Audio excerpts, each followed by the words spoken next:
আমি একটু প্রচারে এসে চপ ভাবছি, কারণ কি আমাদের মুখ্যমন্ত্রী তো বলেইছেন চপ সিঙ্গারা ভাজতে, তেলে ভাজা, মুড়ি, চা, এটাই তো ইন্ডাস্ট্রি এখন।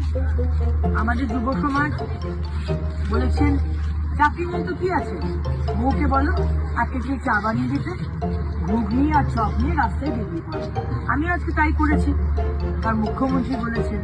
আমার একটাই প্রশ্ন, মমতা ব্যানার্জি, আপনার বাড়ির ছেলেমেয়েরা তারাও কি এইভাবে চপ ভেজে, ঘুগনি বানিয়ে, ঝালমুড়ি বানিয়ে, চা বিক্রি করে এভাবেই কি আপনারা এত কোটিপতি হয়েছে?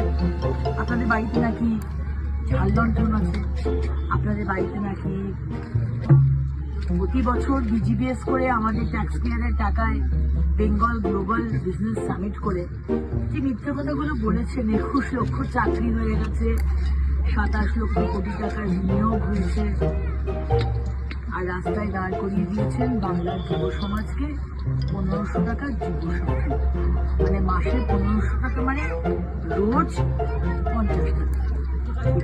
এইখানে নামিয়ে দিয়েছেন আজকে কবিগুরু রবীন্দ্রনাথ ঠাকুরের পশ্চিমবঙ্গ, ঋষি বঙ্কিমচন্দ্র, ঈশ্বরচন্দ্র বিদ্যাসাগর, রাজা রামমোহন রায়ের